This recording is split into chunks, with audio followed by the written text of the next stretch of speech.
Welcome on in, Ashwings. It's time for some more Commoner goodness. Now, coming back from the U.S. Nationals Commoner events and seeing all of the different decks that are being presented in the meta, I wanted to talk about a deck that really intrigued me that I actually forgot about before I even started playing in the Commoner events in Vegas. And that's actually Dorinthea with the Decimator Great Axe. Now, this card has had a bit of contention, obviously, in the Commoner scene for a while, as your numbers game is very important. You want to make sure that the things you're blocking for a D-React 4 have 4 power coming in. You're not going to play around another D-React or another attack reaction.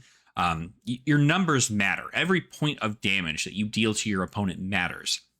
And with something like Decimator Great Axe, this card effectively just says, shut up. I don't care about your numbers. Give me 2 cards or just take damage, right? And this is really great in a format that is so rife with defense reactions that Decimator Great Axe ends up becoming a really, really powerful tool for a lot of players. And notably, I am looking at the deck from Flesh&Budgets. This is Jesse's list. If you've talked with them on the Commoner Discord for the Purple Discord, the Commoner section, Jesse does a lot of awesome stuff in regards to playing more fatigue control style decks in Commoner. They came up with a lot of the Enigma lists that people were running back when Reality Refractor was a big thing. And he's also got an Oldham list as well that I'd like to check out too. But I kind of wanted to show you guys what fatigue looks like in the Commoner scene and how it might be the deck for you if you're planning on going to a Commoner event nearby for any event there. So first, obviously, we're taking a look at Dorinthea. So Dorinthea is a just warrior hero. When your weapon attacks hits, you may attack an additional time with it. So this allows you to attack with Great Axe twice in a turn, which is pretty good. You don't actually get to do that more often than not, but you do have opportunities in which it might happen once or another. And with that being the case, it's really important to notate that. What I did want to do is there is an actual Flesh&Budgets video for the breakdown of the list. So I want to go ahead and link that in my description below.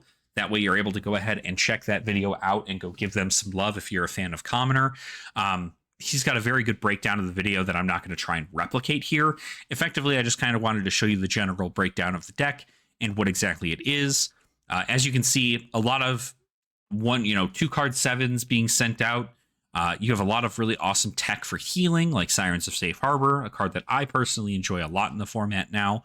And then Felling the Swings. You've got Engage Swiftblade to possibly give it go again, right? If it hits, you're going to give it go again with Engage Swiftblade if it's defended by an attack action card, which in most cases it is. Battlefront Bastion helps prevent some of that damage, especially if you are blocking that second Kodachi on Ira. You can block that second Kodachi with just this and then prevent 1 damage on the next attack. Let's say that attack is a 4-power attack. You can then go ahead and just simply block with 1 card and then prevent the additional 1 damage. Tons of value there. Put into context, this card is good for Ira specifically. I don't know that this card stays in here if you're going against any other hero that doesn't run a lot of these. So it's a little bit of a change, but it is a nice blue block 3 for those for those dagger builds or anything of the sort. Put into context isn't terrible there. It also notably will work pretty well into Chain. If you're playing against Chain, it's a great defense reaction to play there. There's also the Unmovable. Very good for those go tall situations. Hit and runs to give your axe go again should you be able to hit. And then you have your normal defense stuff. You got Sink Belows. You got Fate Foreseens in the sideboard here. You got Arcane Polarities for your arcane damage matchups.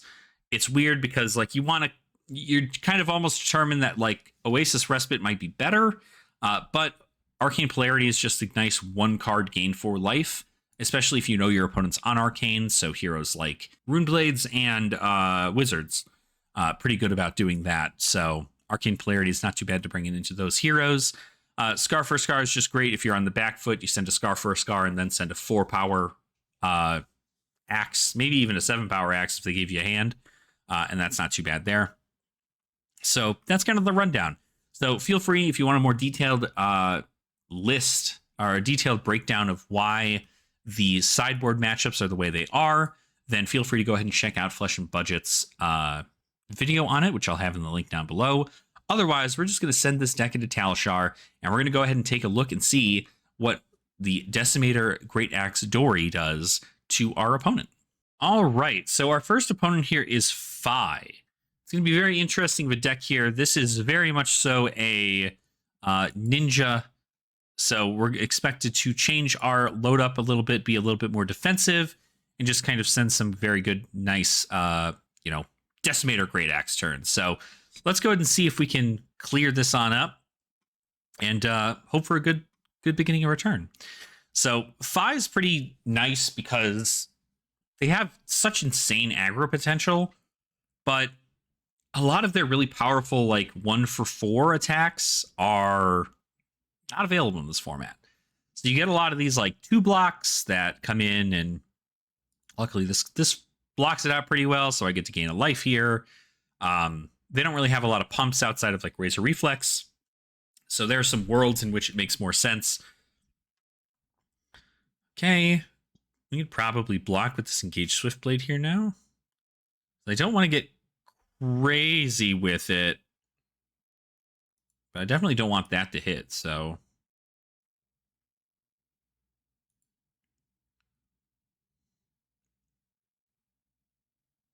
Okay, we got this blade here. I think I might just sink below this, and then sink below the Wounded Bowl. I could just take this damage, too, to give myself the ability to Wounded Bowl, but no, I'm getting a full grip. I should probably just do what I need to do here. Okay, cool. We got another 3 block. So I'll let them get 1 life on me, because if I do draw into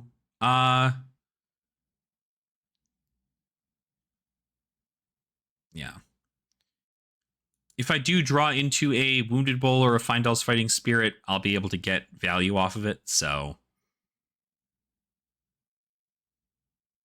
Lava Burst. Okay. Yeah, close the chain. I'll gain a life. Oh, that's right. I gained the life. Maybe I should have taken a little bit more there. That's fine. I think they sent all those cards at me and I just like didn't get it. That's kind of crazy. All right, so pretty comfortably we can just send damage, right? So we're gonna hit Sharpened Steel. We're gonna then swing the axe for 7. And then we can Iron Song response if we really want to and keep the Felling in Arsenal. Yeah, let's... Actually, we can't do this.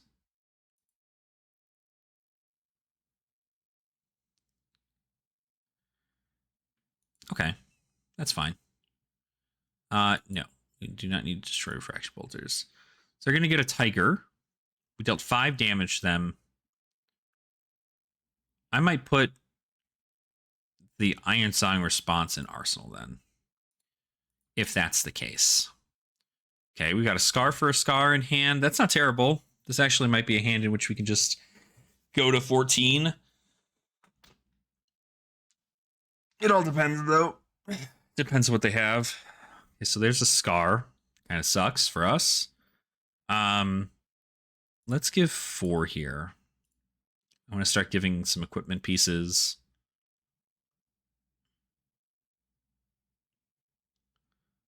I effectively just want to make sure they don't get to block. But we get to we'll probably keep the Felling in our hand for the... or not keep it in hand, but we'll... I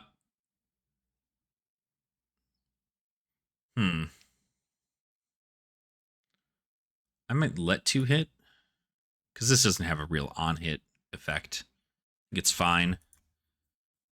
We don't want to... if they pop Vest here, then they have a good hand. We can just block out the rest of it. If they don't pop Vest here, then they do pop Vest. So they must have a pretty good hand. They're going to Shuka this. They have to play Tiger. So are they playing Pouncing Key? Or are they playing, oh, you know what? They're probably playing freaking Key Unleashed. Might be what it is. There's a world in which I also probably just don't take 2 damage here. Again, I have the Scar for a Scar, so I'd need to be... I could have just given the Scar for a Scar there. Trying to figure out what the final move is here for this. Okay. Blade, we're just going to block 3 here.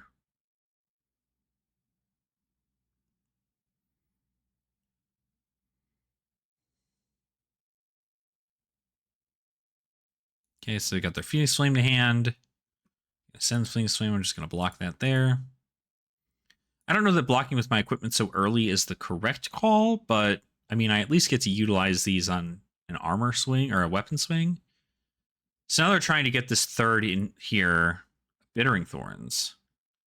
2. Interesting.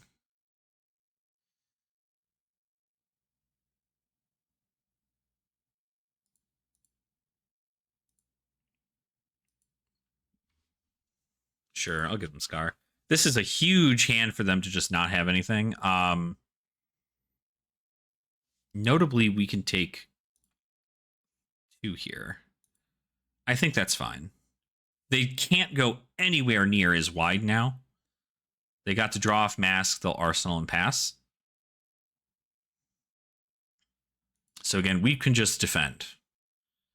I think we did pretty good. They're not above our life total now, so Scar for Scars don't get go again. We pulled a freaking put into context, which is great. So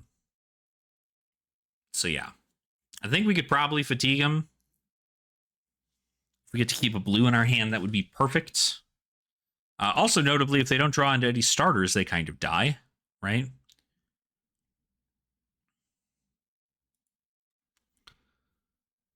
So that's kind of a feels bad for them. There's no way they don't have starters, though. So Soaring Strike. Interesting. For 2?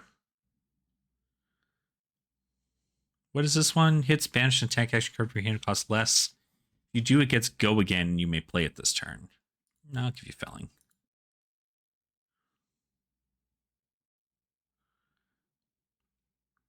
Grow Claws is interesting. That's a 1 for 5. It works out right.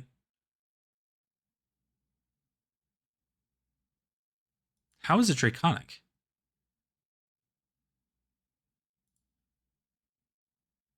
Oh, it was the last Draconic. Okay, that makes more sense. That makes more sense. Let's just pass. I was like, doesn't it have to be Draconic? And it's like, no. No, it does not. Actually does not. Let's actually keep that on top, because we're going to be at less life than them. So we can just simply utilize that as a way to send some more damage. And now they've got no armor, so they're probably just going to take 4 here until they can't all the time. So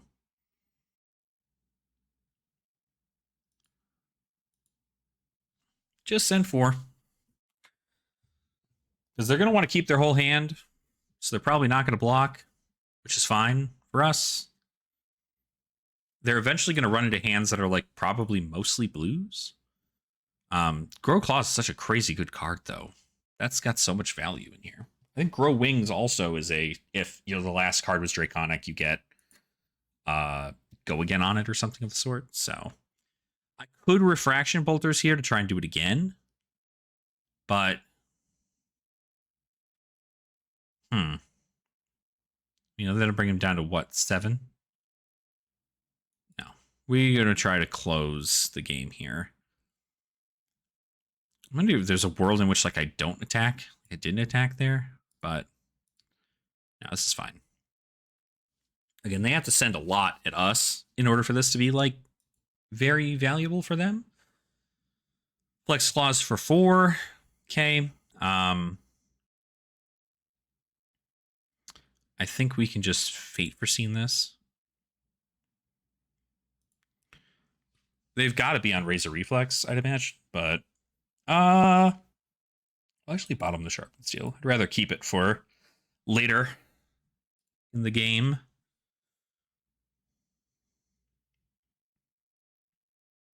Bittering Thorns for 4. Kind of it feels bad because I don't want this to hit.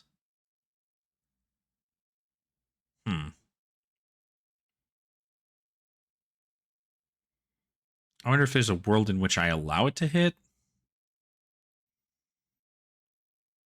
They notably have not had... They've had no Draconic Chainlink, so they're not getting a Phoenix Flame back here. No, if it's going to hit anyway, I'd rather just let it hit. Bring me down to 9, which is below them. That way the Scar for a Scar's turned on. Yeah, and they can't get Phoenix Flame back. They don't have any Draconic stuff. Sending 3 here. So I can just put into context this and pass.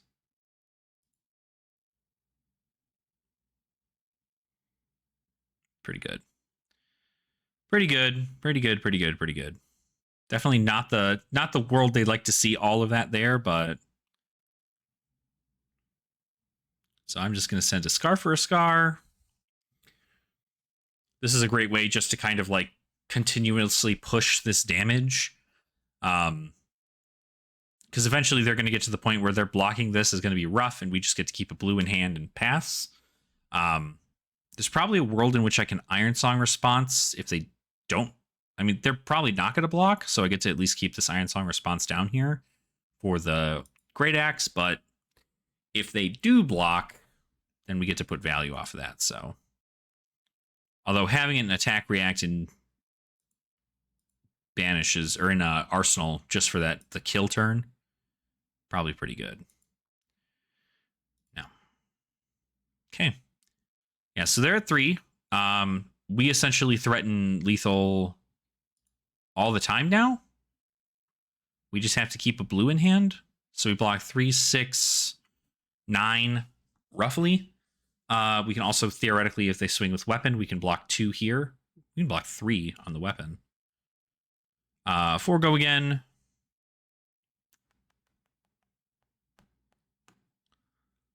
Let's just block 3.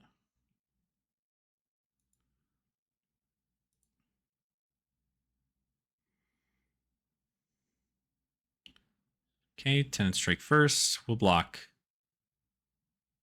3. Probably could have kept Felling in there instead, but...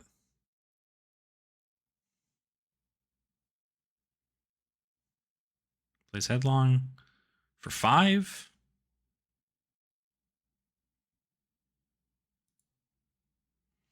Interesting. This is maybe lethal if that is freaking, what do you call it? Lava Burst in their hand? It's not. It is 4, though, and then they get to send the thing, so we're in a kind of rough spot here, if I'm going to be honest. This was a really good turn for them to have. We still get to gain a life,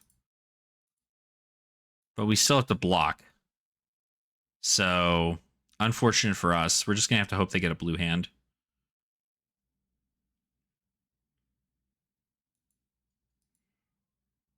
Yeah. So then they'll swing Phoenix Flame. Okay, they're not even going to bother with Phoenix Flame? Did I already get Phoenix Flame out? No, they did not. Weird, okay. Yeah, no Arsenal now, so they're on significantly less cards overall. We're going to have our D-Reacts in hand, yep. So, really good D-React, too. We will go ahead and block 3.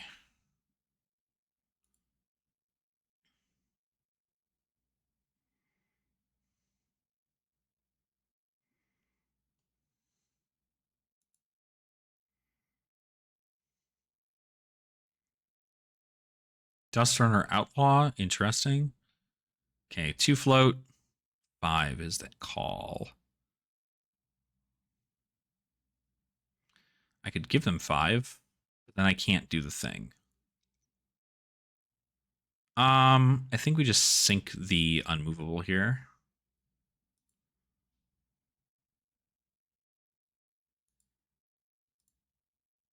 Yeah, that's okay.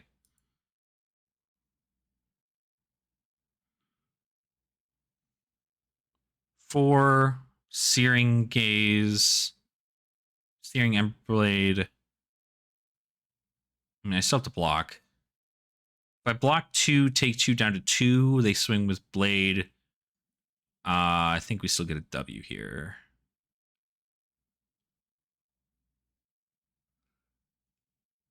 Yeah. Yeah. Block 2. No effect.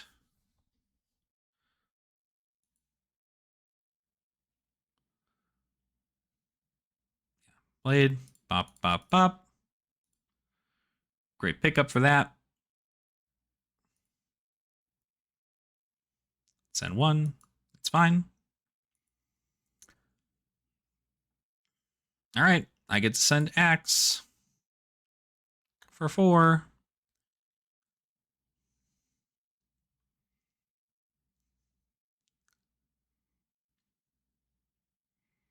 And a lot of your stuff, a lot of the ninja stuff blocks for 2. So, with that being the case, I think this is a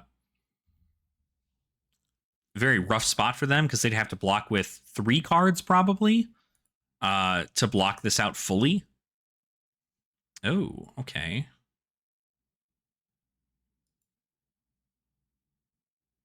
4 on 5. This brings it to 7. They take 2.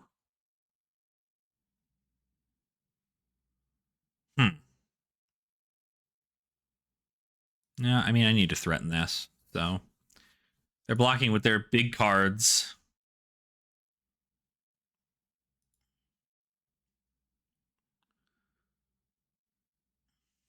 Okay. This, we've got that there. Block 3. I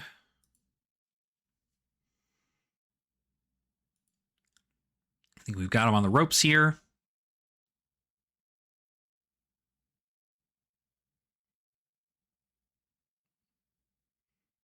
Man, I mean, there's probably a world in which, like, sending. I mean, we can keep Findalls here. I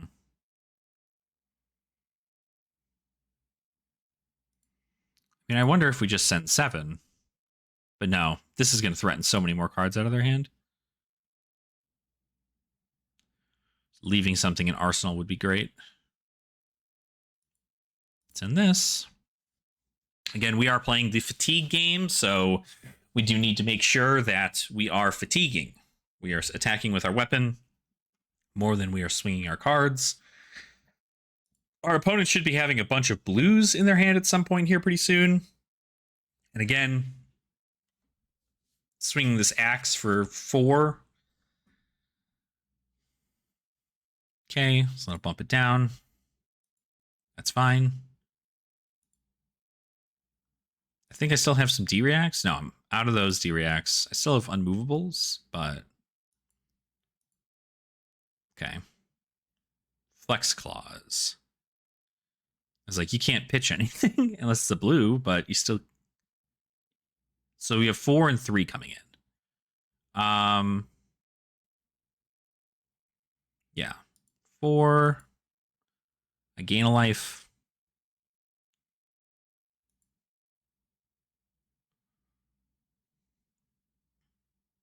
3.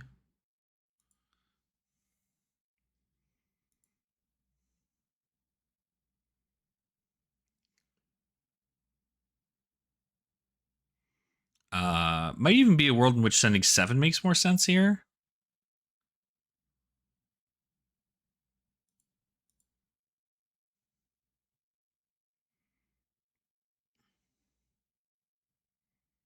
Did Celtic give me 3 cards? Maybe all 4.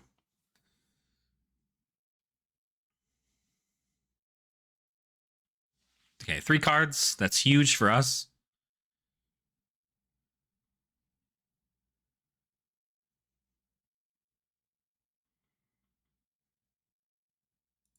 Okay, we still got another Siren, so we have to gain another life.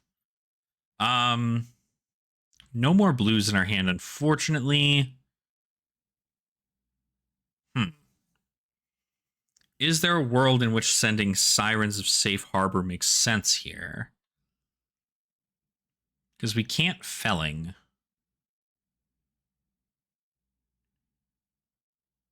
We can also send Wounded Bowl. This is just 7. I think we just keep sending 7s. I have another life down there somewhere. Yeah. Keep sending 7s. They have to block, like, a lot.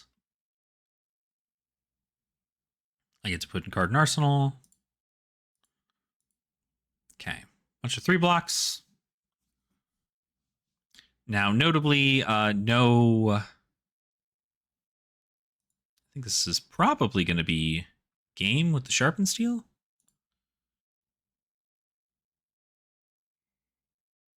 Yep. Singing Blade pitch. Block 3.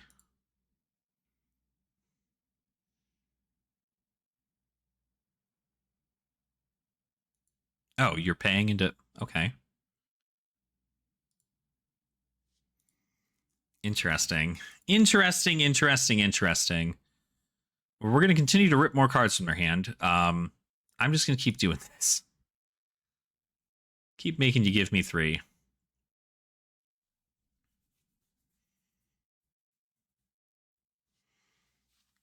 Because you're probably through most of your blue base.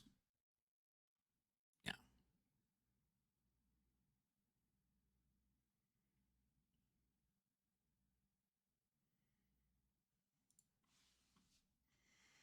All right. I think that's it. I think we felling, pitch, we sharpen steel, and then we decimate a great axe, hit him for 9. No way they block this. Good game. Good stuff. Good stuff. So yeah, that's effectively the concept behind this fatigue build.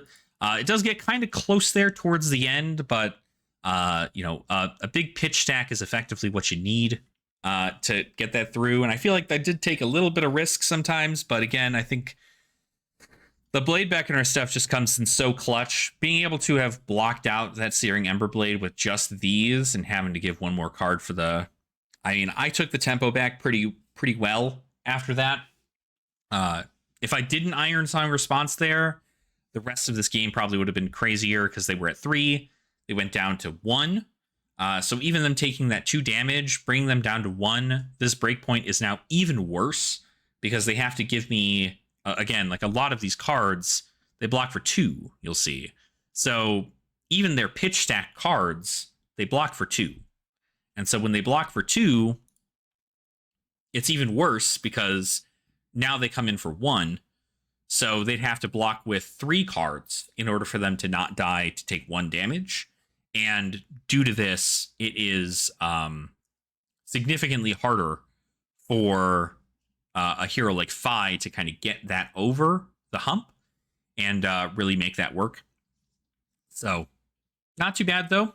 Thank you to my opponent for doing that there. You'll see we threatened 60 damage over the course of everything here. We didn't pop our boots, even though there's a turn in which we could have, but we didn't. We didn't bother doing all that because we wanted to keep a D-React in Arsenal, which ended up working out pretty well for us. And then even our opponent, our opponent threatened a lot of damage turn 2, and then turn 4 and 5, or 5 and 6, they threatened a lot of damage there as well. But you'll see just after that, it was nothing. It was just 0, 0, 0, 0, 0, 0. Like all of this damage was blocked out. Their numbers were not in the double digits anymore. And effectively, it just kind of phased out to them not being able to do anything on each turn. And I got to take tempo off of that just off of blue. So, yeah, this was the Flesh&Budgets Fatigue Dory deck. I hope to do one on their Fatigue Oldham deck that also went pretty well in the Gold Foil Commoner event in Vegas. And hopefully you all enjoyed this. I know it is a more Fatigue-style build, and that's not always the most fun for a lot of people, but I do think that when you get the math right, these decks feel very good.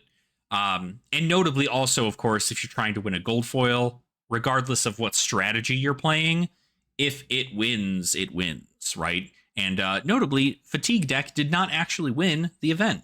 We'll talk about that in another video where we go over the actual gold foil winning deck of the US Nationals event.